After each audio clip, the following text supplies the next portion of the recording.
Hello and welcome to the third and final part of Creeping in Warcraft 3. For those of you watching this in the future, or that are just unaware of the recent changes to the game, we've seen a massive adjustment to the map pool for the standard 1v1 maps.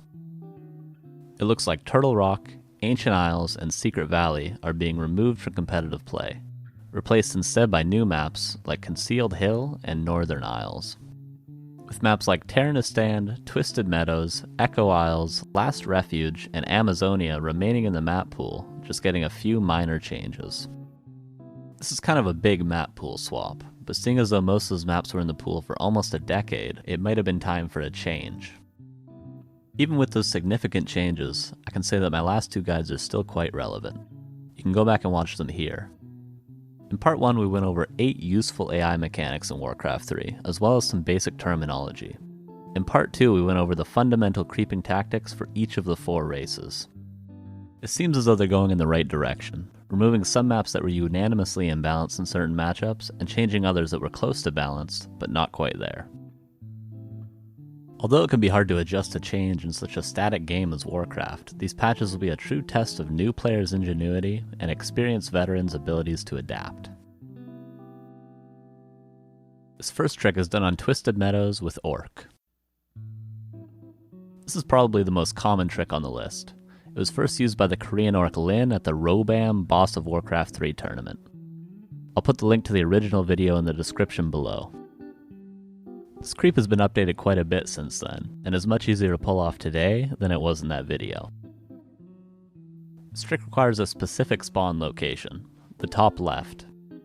It also requires you to open with a Blade Master, as well as the recently standard Altar Burrow Barrack shop. When you build your shop, build it in this exact location next to the trees, one hex or building buffer below them.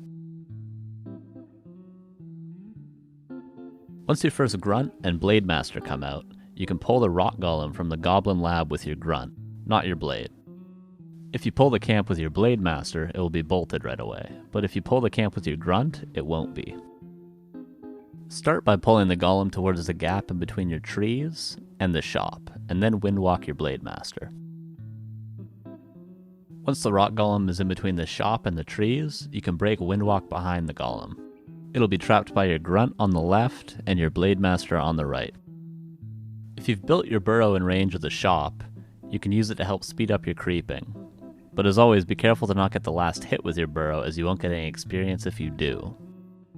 This is a very helpful trick to know, as the Rock Golem can drop a Tome of Experience, as well as a very good item. This can also be done with Undead, although it's a little bit slower and a little more risky. For Undead, you also need the top left spawn, just like you did with Orc. The best way to do this is to start with the Ted Fiends opener. If you're unfamiliar with this build, I'll link it in the description below. To get the best results with Undead, you kinda need to build your base in a specific way. The crypt is the building I'm gonna pull the Golem to. You want it in the same exact spot as you would your shop with Orc. I also like to upgrade my first Ziggurat to a Nerubian tower. This helps me creep the Golem, so it needs to be somewhere in range of your crypt. For the Cult Tower to be done on time, you have to upgrade it with the first 100 gold after your Ghoul is queued up in the crypt, just like I've done here. When your Ghoul comes out of the crypt, you can rally it to the Golem and pull it the same as you did before with your Grunt. Park your Death Knight at the south side of the crypt, and then pull the Golem into the gap next to your crypt. When the Golem is where you want him to be, quickly run your Death Knight to the right side of the crypt, blocking him. Once the Golem is surrounded, you can pull a second or even a third Ghoul to help you creep it. When the Golem gets to low health, you can simply attack the Cold Tower onto one of your own buildings. This is the easiest and safest way to stop the tower from potentially stealing the experience of the Golem away from you. This is actually a trick I came up with myself after seeing Lyn do it with Orc. I'm not sure how strong it is, but let me know how it works out for you. The next trick is done on Amazonia with Human. This trick is kind of funny, and isn't viable in every game as it requires a lot of time and attention. One thing you have to know before I show you this is the 2 ways that workers can interact with trees in Warcraft. As you know, with ghouls, peons, peasants, and goblin shredders, you can harvest wood. This grants the worker lumber that they can then return to your town hall, gaining you resources. After 40 lumber is harvested from a tree, the tree falls down. There's also a second way that workers interact with trees in Warcraft. You can also attack them. This doesn't grant any returnable lumber to the worker, but it does eventually chop the tree down. With a peasant, this takes 40 attacks. This is important because it allows you to remove trees from the map without having to return any of the lumber to either your town hall or your lumber mill. All this trick requires is a lumber mill and one peasant with human. And if you wish to gain any experience, something to finish off the creeps, an Archmage works best. You can also do this with Orc, but as they're a much more lumber-dependent race, and they also get their war mill much later in the game usually, it's a little less viable with them. To start off, run a militia or a peasant to the left-hand red camp. When your peasant arrives here, you can begin by attacking down this tree shown here.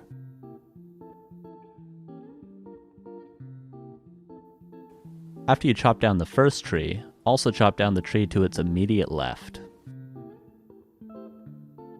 Once these two trees have been attacked down by your peasant, you'll have enough room to build a scout tower.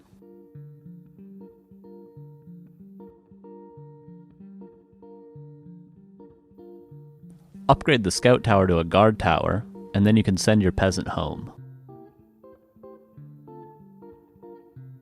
Once the guard tower is finished upgrading, it will begin attacking the 3 golems, and since they're melee, the tower will be safe behind the boxes and the trees. If possible, you want to creep this during the daytime. Sometimes the golems will get frustrated and begin to run away from the tower. If you have the vision gained by doing this in the day, the tower will be able to attack the retreating golems. As always, you have to be careful to not finish off any of the creeps with the tower, as it's a building and does not grant experience from last hits. You instead need to bring in your hero or some sort of army to finish the 3 golems off. This trick gains you a ton of experience, and also the biggest item on the entire map. The third trick is done on Echo Isles with Orc as well as Night Elf. This is a very old, pretty simple trick that you can see in many replays throughout the history of competitive Warcraft. For Orc, you'll need a Blade Master and any Tier 2 permanent item. In other words, a Circlet of Nobility, Claws of Attack +6, Gloves of Haste, or Ring of Protection +2. This isn't too inconvenient, as you can just creep the Ogre at the green camp right outside of your base and get one of these items right away. Once you have your Blade Master item, you can head over to the marketplace at the 12 o'clock position of the map. The Blade Master can windwalk into the back of the camp, where the blue Ogre Magi is located. Due to the positioning of the 2 troll trappers, the other 2 ogres won't be able to reach your Blade Master to attack, and you can creep the Magi using only your blade, getting arguably the best item on the whole map in some matchups. Once the Magi is dead, there's one additional trick if you have heal salves. Because you engage the entire camp out of a windwalk, all their attacks will be synced. You can wait for both the trappers to do one additional attack. After taking this hit, you can then salve and windwalk immediately. This will allow you to start your healing right after you're finished creeping, and the salve won't be cancelled by the additional creeps. For Night Elf, you'll need a Demon Hunter and an Archer to assist you. Once you have these, you must first position your Archer in this spot behind the camp. The trees here aren't too thick, and if given vision, your Archer will be able to assist you without being attacked herself. Once your Archer is in position, you can simply run your Demon Hunter to the back of the camp.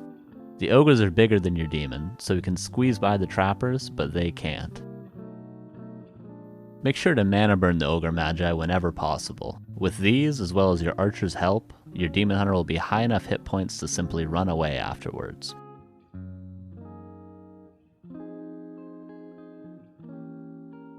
The newest trick on this list is done on Concealed Hill with Orc. In my opinion, this is the most difficult trick I've shown. It certainly takes some time to get used to, and when trying it in-game it may take some adaptations. This trick was first shown by Focus against 120 in the WGL 2018 group stage. I'll link the whole match in the description. There are 3 spots on Concealed Hill that this trick is applicable to. The Red Dragon level 6 at both fountains, as well as the Ogre Warlord at the middle red camp. All you need for this trick is a Shadow Hunter with Hex and some sort of army, although generally you see it done with Farseer, Shadow Hunter, and Wyverns. We'll start with the Ogre Warlord at the middle, as it's the easier of the two camps. To start off, pull the camp with a ranged unit, generally one of your two heroes, and pull the Ogre until it's about to turn around. This takes a bit of practice to know the exact distance, but you can practice it versus a computer and it will take very little time to get used to. Once the creep is at its max pull distance, hex it. As it's hexed, reposition your attacking units so that their backs are to the creep camp. Wait until the hex is almost expired, and then you can attack the creep. When you attack in such a position, and at such a time when the creep is still influenced by the critter AI of the hex, the creep will try to run away from the attacking units, pulling it even further away from its original location. This allows you to kill the ogre essentially for free, except for a bit of mana. Generally, the creep will begin to run back at some point. If this happens, you can simply re-hex the creep and repeat the steps as shown.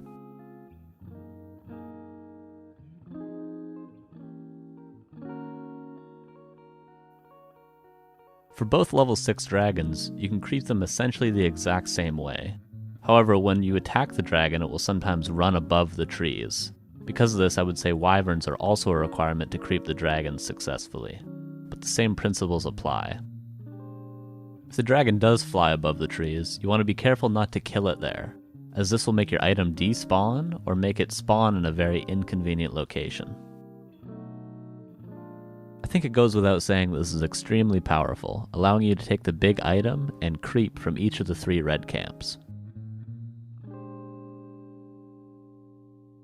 This last trick is done on Turtle Rock with Night Elf. For a bonus, I'll show you guys a pretty old trick. Although this map isn't played too much in competitive Warcraft anymore, maybe this will have a place in some ladder 1v1 or 2v2 games for you. All this trick requires is 3 archers, and one of the bottom 2 spawns helps. It must also be the start of night to allow you enough time to pull this trick off. Once night hits, you can bring your 3 archers to the bottom orange camp, in between the 2 bases at the 4 o'clock and 5 o'clock positions. Run your 3 archers past the creeps, in between these 2 murloc huts. Put 2 of your 3 archers in the back as far as they can go. With your 1 remaining archer, put it in this exact spot right in the middle of the 2 huts. Put your forward archer on hide, and then you can attack the creeps. Your shadow melded archer will block the creeps and they will be unable to attack the visible archers.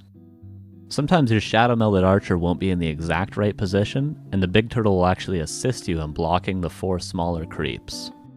Because of this, you want to make sure to kill the big turtle last.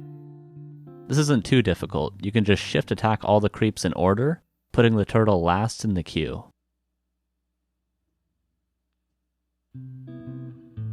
This concludes creeping in Warcraft 3.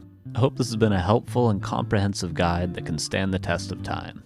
Although maps, build orders, and creep patterns may change, I'm confident if you focus on understanding everything from these videos, any new discoveries or further changes of the map pool will be less of a challenge for you to adapt to.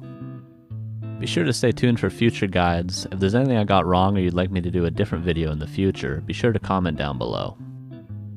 If you're feeling generous, please give the video a like, maybe subscribe to the channel, and be sure to follow me on Twitch and Twitter.